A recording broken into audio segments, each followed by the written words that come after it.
સુરતમાં ડુમસ રોડની લી મેરેડિયન હોટેલ ખાતે આયોજિત સમારોહમાં વિવિધ ક્ષેત્રોના ઉદ્યોગપતિઓ, શિક્ષણવિદો, હીરા textile, dyeing and printing, gems and jewellery, health, hotel association, સહકારી ક્ષેત્ર, સુગર મિલો, APMC, food processing, aqua farming, જીઆઈડીસીના પ્રમુખો, CREDAI, CA, renewable energy sector જેવા વિવિધ ક્ષેત્રના પ્રતિનિધિઓની ઉપસ્થિતિમાં મુખ્યમંત્રી અને મહાનુભાવોએ ઇકોનોમિક ડેવલપમેન્ટ પ્લાનનું અનાવરણ કર્યું હતું. નીતિ આયોગે દેશમાં ટોચની આર્થિક પ્રગતિની સંભાવના ધરાવતા શહેરોમાં સુરતનો સમાવેશ કર્યો હતો. આ સંભાવનાને સાર્થક કરવા માટેના રોડ મેપને નક્કી કરતા સુરતના ઇકોનોમિક ડેવલપમેન્ટ પ્લાનને ગુરુવારે લોન્ચ કરાયો હતો. આ લોન્ચિંગ વખતે મુખ્યમંત્રી ભૂપેન્દ્ર પટેલની સાથે કેન્દ્રીય જળસંપત્તિ મંત્રી અને પ્રદેશ ભાજપ પ્રમુખ સી.આર. પાટીલ અને નીતિ આયોગના સીઈઓ તેમજ મુખ્યમંત્રીના મુખ્ય સલાહકાર હસમુખ અઢિયા પણ હતા. આ ઇકોનોમિક ડેવલપમેન્ટ પ્લાન થકી સુરત અને દક્ષિણ ગુજરાતના આર્થિક વિકાસનો પ્લાન જાહેર કરાયો હતો. મુખ્યમંત્રી ભૂપેન્દ્ર પટેલે આ પ્લાનને જાહેર કરતાં કહ્યું હતું કે વિકાસના પાયા સમાન sustainable agriculture, real estate, tourism, IT, logistics વગેરે સેક્ટરના વિકાસની સંભાવનાઓ પણ ઉજાગર થઈ છે. ગુજરાતે વર્ષ 2047 સુધીમાં $3.5 ટ્રિલિયન અર્થતંત્ર બનાવી 34 લાખ જેટલી નવી રોજગારનું સર્જન કરવાનું લક્ષ્ય રાખ્યું છે.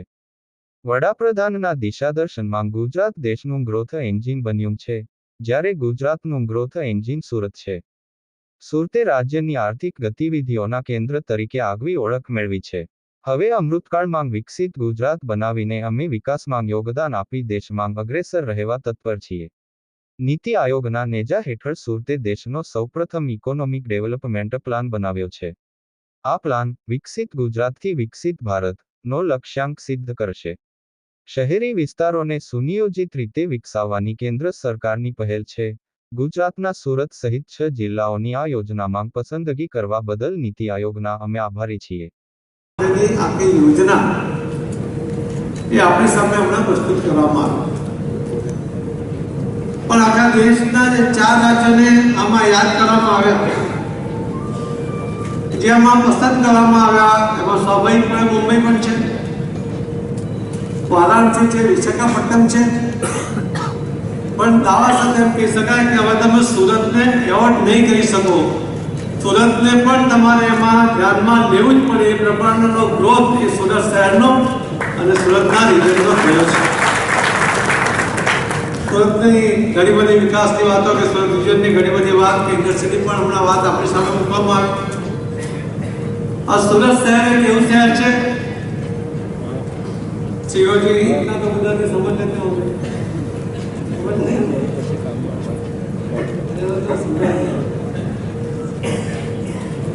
यहाँ पर जब प्लेन सर्विस शुरू हुई तो पहला प्लेन यहाँ पर शुरू करने के लिए सूरत के इंडस्ट्री के लोगों ने 3 करोड़ की बैंक गारंटी एयर इंडिया को दिया जब शुरू हुआ था, और करीब यहाँ से 60 से ज़्यादा प्लेन डेली शुरू हो गए थे. कोरोना के समय में थोड़े कम हुए, मगर आने वाले कुछ ही दिनों के बाद यहाँ पर करीब 100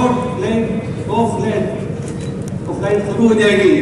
ये हम दावे के साथ करते हैं. और ये फ्लाइट शुरू करना और उसको चालू रखना ये काम सरकार का नहीं है.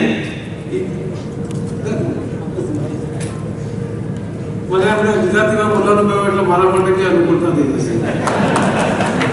ગુજરાતના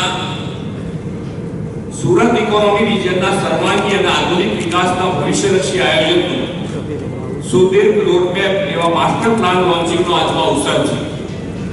દક્ષિણ ગુજરાતના વિસ્તારો મુંબઈથી નજીક હોવાના કારણે આર્થિક ઔદ્યોગિક ગતિવિધિના પ્રવૃત્તિના કેન્દ્રો રહ્યા છે.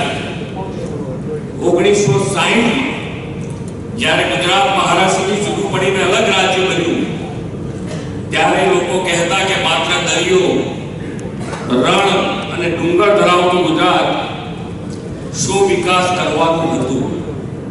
અને આપણે જોયું પણ છે કે ઘણા દાયકા સુધી આ ગુજરાત અને ગુજરાતનો જે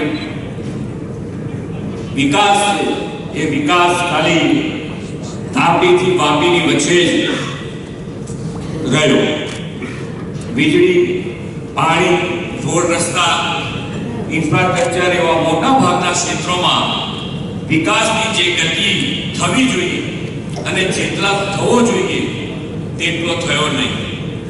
2001માં આપણને એવા વિઝનરી લીડરશિપ નરેન્દ્રભાઈ મોદી મળ્યા જેમણે ગુજરાતના વિકાસને વૈશ્વિક સ્તરનો બનાવવાની નેમ લીધી.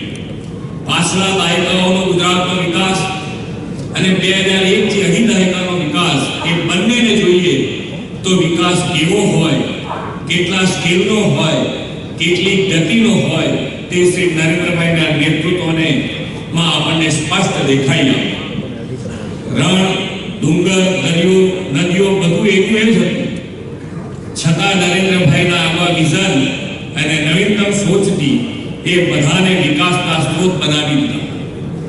1600 કિલોમીટર લાંબો દરિયા કિનારો, પોર્ટલેન્ડ ડેવલપમેન્ટથી સમુદ્ર વ્યાપારનું પ્રવેશ દ્વાર બની ગયું.